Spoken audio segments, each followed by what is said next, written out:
요나 선지자가 이방 땅 니느웨 가운데에 하나님의 말씀을 선포하자 니느웨 사람들이 하나님 앞에 회개를 합니다. 이것은 요나가 말을 잘해서도 아니고 아니면 요나가 설득력 있게 그들에게 선포했기 때문이 아니라 성령의 역사하심입니다. 저 사람들은 도무지 회개하지 않을 것이다.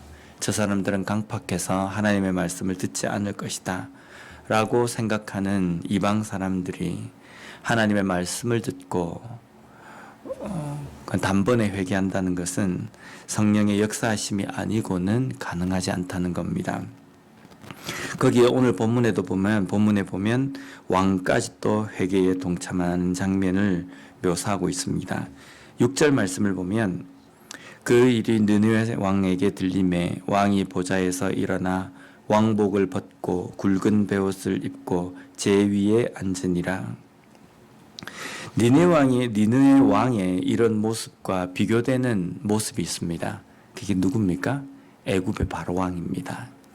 애굽의 바로 왕은 자신의 눈앞에서 하나님께서 베푸신 기적과 권능을 목격했음에도 불구하고 직접 겪고 보았음에도 불구하고 하나님의 말씀 앞에 하나님의 위대하심 앞에 자신의 그 권력을 굴복하지 않습니다.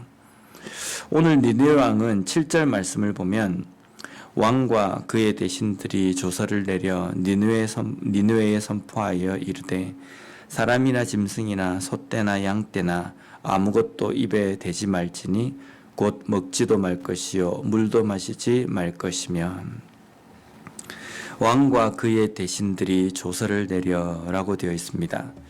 지금 이 일이 들리고 난 다음에 왕이 자신의 그 신하들 최고 그 위치에 있는 그 신하들을 모아서 회의를 합니다. 그리고 조서를 내립니다. 조서를 내리는 것은 모든 짐승이나 사람이나 소떼나 양떼나 먹을 것도 또 물도 입에 대지 말고 금식을 하라라고 선포를 합니다.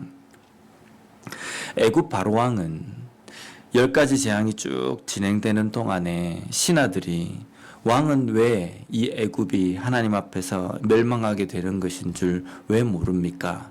라고 이렇게 충언할 때에 바로왕은 듣지 않습니다. 바로왕과 느느웨 왕의 차이는 성격 차이나 그런 것이 아니라 완고함에 있습니다. 하나님의 말씀에 완고한 바로왕은 하나님의 기적과 하나님께서 베푸신 그 일들을 직접 목격함에도 불구하고 마음에 전혀 감동도 없고 또 하나님 앞에 회개함도 없습니다. 그러나 니느웨 왕은 완고하지 않았습니다. 완고하지 않기 때문에 요나의 메시지 앞에 깨닫고 자신뿐 아니라 신하들, 백성들까지도 금식하며 회개하도록 합니다. 여기 보면 가축들까지도 먹을 것, 마실 것을 주지 않도록 한 모습은 우리가 회개를 할 때에 집에 키운 강아지들도 회개를 시키고 금식을 선포하라는 그 의미가 아닙니다. 지금 이렇게 행한 것은 철저한 회개, 하나님 앞에 그만큼 철저하게 회개하였다라는 것을 보여주는 겁니다. 그렇게 회개를 선포하며 왕이 모든 백성들에게 조서를 내린 내용은 8절에 나옵니다. 사람이든지 짐승이든지 다 굵은 베옷을 입을 것이요 힘써 하나님께 부르짖을 것이며 각기 악한 길과 손으로 행한 강포에서 떠날 것이라. 첫 번째는 굵은 베옷을 입으라 라는 겁니다. 과거 굵은 베옷을 입는 것, 구약시대의 이스라엘 백성들이 굵은 베옷을 입는 것은 회개를 의미합니다. 철저한 회개. 요즘 보면 자신의 의견을 관찰하기 위해서 삭발을 한다든지 아니면 단식 투쟁을 하는 그러한 경우를 우리가 종종 봅니다. 근데 그 사람들이 단식을 하고 그리고 자신이 또 단식을 하는 것은 자신의 의견을 관철시키기 위함입니다. 내 뜻이, 내 의지가 여기에 있기 때문에 이것이 반드시 관철되어야 한다, 통과되어야 한다 라는 그 신념을 나타내기 위해서입니다. 그런데 회개를 위해서 굵은 베옷을 입고 금식을 하는 것은 내 의견을 관철하는 것이 아니라 내가 모든 잘못이 나에게 있습니다 라는 고백이 거기에 담겨 있는 겁니다. 이 죄의 결과가 바로 나입니다. 원인이 바로 나에게 있습니다 라는 것을 하나님 앞에 고백하고 하나님 앞에 회개함으로 나아가는 그러한 모습이 굵은 베옷을 입는 겁니다. 회개는 그 원인과 그리고 거기에 대한 어떤 원인 제공을 하는 것이 바로 나에게 있습니다 라고 고백하는 것이 회개의 첫 출발점입니다. 내가 죄인입니다 라고 고백하는 겁니다. 두 번째로 굵은 베옷을 입고 힘써 하나님께 부르짖을 것이요 라고 선포합니다. 여기에 힘써 하나님께 부르짖는다. 무엇을 부르짖겠습니까? 하나님 앞에 내 의견을 관철시키는 것도 아니고 하나님 앞에 원망하는 것도 아닙니다. 나의 울분을 토하는 것도 아닙니다. 힘써 하나님께 부르짖는다는 것은 내가 죄인입니다. 나를 용서해 주십시오. 하나님의 긍휼을 베풀어 주시고 하나님의 자비를 나에게 베풀어 주십시오 라는 고백을 힘써 부르짖는 것 아니겠습니까? 하나님 앞에 우리가 회개한다는 것은 나의 이 죄에 대해서 심각성을 깨닫는 것, 거기까지만 끝나면 나 스스로를 정죄하는 그런 결과밖에 되지 않습니다. 철저하게 내 죄임을 깨닫고 그럼에도 불구하고 나를 용납하시고 나를 용서해 주시는 그 하나님의 손길과 용서하심, 사랑을 간구하는 것, 그것이 바로 회개라는 겁니다. 그러니까 내 스스로를 정죄하고 아유 나는 나쁜 놈이다.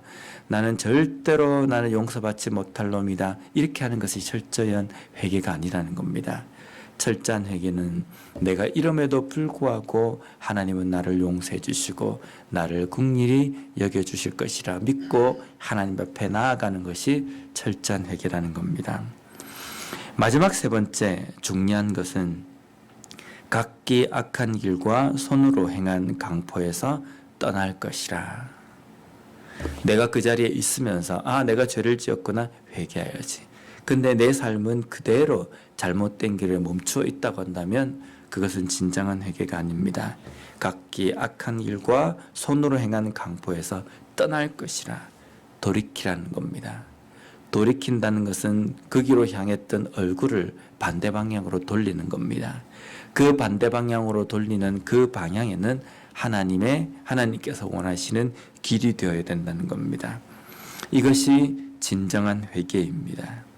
진정한 회개는 성령으로 인하여서 우리의 입을 통해서 우리의 삶을 통해서 철저한 회개, 나의 죄인임을 깨닫고 또 그 죄를 용서해 달라고 그 죄를 해결하고 용서해 주시는 분이 오직 하나님이심을 인정하고 나아가는 것, 또 잘못된 그 자리에서 돌이키는 그러한 길로 돌아서는 것, 그것이 성령으로 인하여서 회개하는 자의 삶에 일어나는 성령의 역사입니다.